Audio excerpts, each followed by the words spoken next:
ഞാൻ doctor K Mahesh Menon, Ayu care ആയുർവേദയുടെ managing director.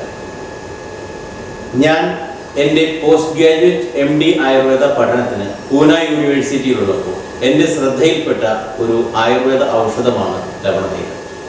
Ayurveda ഗ്രന്ഥങ്ങളിൽ വിവിധ ഘട്ടങ്ങളിലായി പറഞ്ഞ 3 തൈലങ്ങളുടെ ഒരു സംയോജിത രൂപമാണ് ലവണതൈലമായി ഞാൻ ശ്രദ്ധിച്ചത്. ഡ്രഗ്സ് ഡിപ്പാർട്ട്മെന്റിന്റെ അനുമതിയോടെ ലൈസൻസോടെ നിർമ്മിക്കുന്ന ഒരു പേറ്റന്റ് ഫോർമുലയാണ് ആയു കെയർ ലവണതൈലം. ഇതിന്റെ toxicological study Sree Chithira Thirunal institute four medical science and ടെക്നോളജിയിൽ വെച്ച് നടത്തുകയും ത്വക്കിന് യാതൊരു പാർശ്വഫലങ്ങളില്ലെന്ന് തെളിയിക്കപ്പെട്ടിട്ടുള്ളതുമാണ്.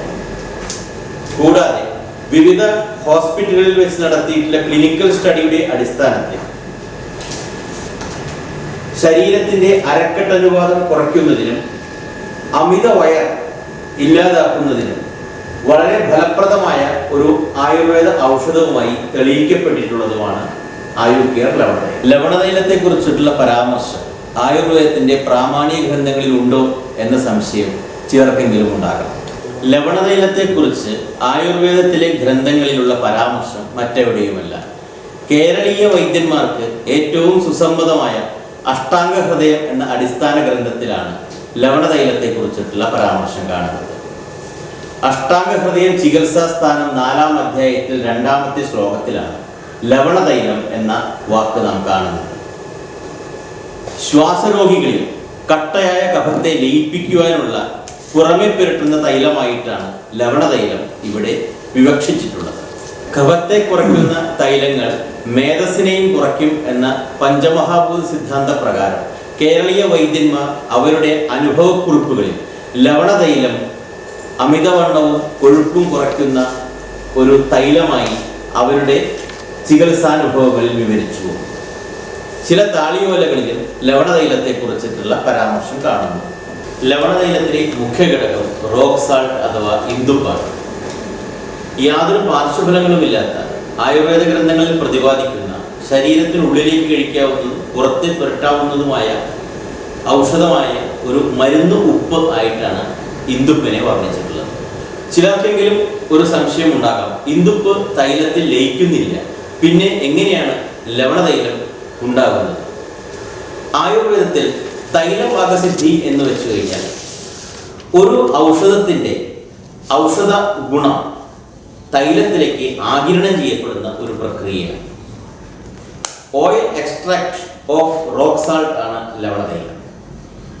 ആയുർവേദ ഔഷധങ്ങൾ ഒരു തൈലത്തിൽ ചേർത്ത് ലോഹപാത്രത്തിൽ വെച്ച് അഗ്നിസമ്പർക്കം ചെയ്യുമ്പോൾ ഔഷധത്തിന്റെ ഗുണങ്ങൾ ആ തൈലത്തിലേക്ക് ആഗിരണം ചെയ്യപ്പെടുന്നതിനെയാണ് നമ്മൾ എണ്ണ കാച്ചുക എന്ന് പറയുക.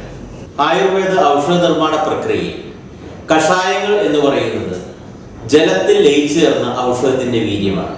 അക്വസ് എക്സ്ട്രാക്ട് ഓഫ് മെഡിസിൻ എന്ന് പറയും. അരിഷ്ടാശ്രമങ്ങളാവട്ടെ ഒരു ആൽക്കഹോളിക് മീഡിയത്തിൽ ഔഷധാംശങ്ങൾ ആഗിരണം ചെയ്യപ്പെട്ട രൂപമാണ്, അതായത് ആൽക്കഹോളിക് എക്സ്ട്രാക്ട് ഓഫ് മെഡിസിൻ. ഇതുപോലെ തൈലം കാച്ചുമ്പോൾ ഔഷധാംശങ്ങൾ എണ്ണയിലേക്ക് ആഗിരണം ചെയ്യപ്പെടുന്ന ഓയിൽ എക്സ്ട്രാക്ട് ആണ് ആയുർവേദത്തിലെ ഔഷധ തൈലങ്ങളായി കാണുന്നത്. പലപ്പോഴും ഇതിലെ ഘടകങ്ങൾ തൈലങ്ങളിൽ ലയിച്ചതാവണമെന്നില്ല. ഉദാഹരണമായിട്ട് ധന്വന്തരം തൈലത്തിൽ പാൽ ചേർക്കുമ്പോൾ പാല് എണ്ണയിൽ ലയിക്കുന്നില്ല.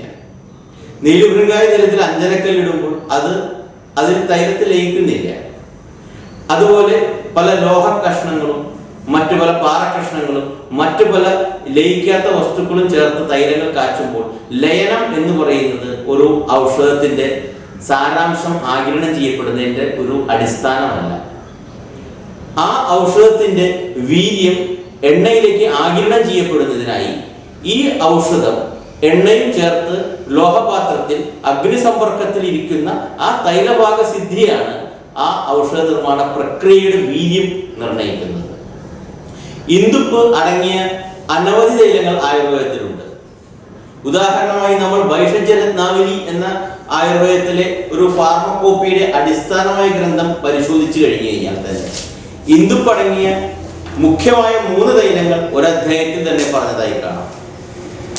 സൈന്ധവാദി തൈലം, മഹാസൈന്ധവാദി തൈലം, ബൃഹത് സൈന്ധവാദി തൈലം എന്നിങ്ങനെ 3 തരം തൈലങ്ങളും അടുപ്പിച്ച് ഇന്ദുപ്പ് ചേർത്ത് കാച്ചുന്നതായി കാണുന്നു.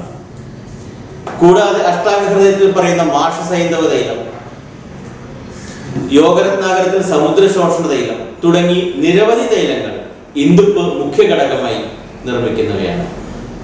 ആ ഒരു ഘട്ടത്തിൽ ഇന്ദുപ്പ് തൈലത്തിൽ ലയിക്കുന്നില്ല എന്ന് പറയുന്നത് ഒരിക്കലും ആയുർവേദ നിർമ്മാണ പ്രക്രിയയോട് യോജിക്കാത്ത ഒരു പരാമർശമാണ്.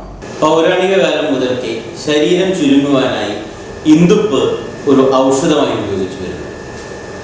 ചില ഏഷ്യൻ രാജ്യങ്ങളിൽ പ്രസവാനന്തരം വയറിൽ ഇന്ദുപ്പ് പൊടി വെച്ച് കെട്ടുന്ന ഒരു രീതിയുണ്ട്.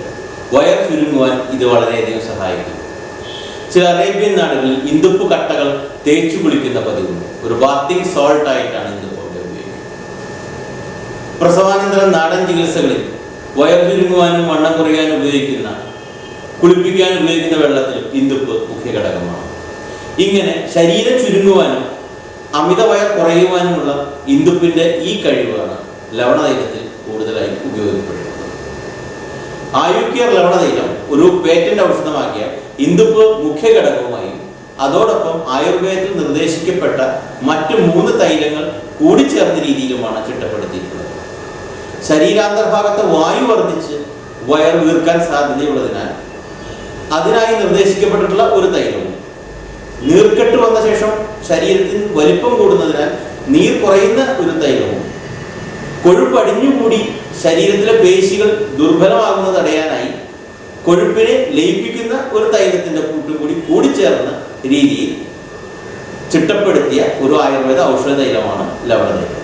കേരളത്തിലും ഇതര സംസ്ഥാനങ്ങളിലുമായി ഇന്ന് ലക്ഷക്കണക്കിന് ആളുകൾ ലവണതൈലം ഉപയോഗിക്കുന്നു എന്നത് ആ ഉൽപ്പന്നത്തിന്റെ സ്വീകാര്യതയും ഉപഭോക്താക്കളുടെ വിശ്വാസവുമാണ് സൂചിപ്പിക്കുന്നത്. ലവണതൈലത്തെ ഫിറ്റ്നസ് സെഗ്മെന്റിലെ ഇന്ത്യയിലെ മികച്ച ബ്രാൻഡാക്കി ഉയർത്തുവാൻ സഹായിച്ച എല്ലാ ഉപഭോക്താക്കൾക്കും മറ്റ് അഭ്യുദയകാംക്ഷികൾക്കും ആയു കെയറിന് വേണ്ടി ഈ ഘട്ടത്തിൽ ഞാൻ നന്ദി രേഖപ്പെടുത്തിക്കൊള്ളുന്നു.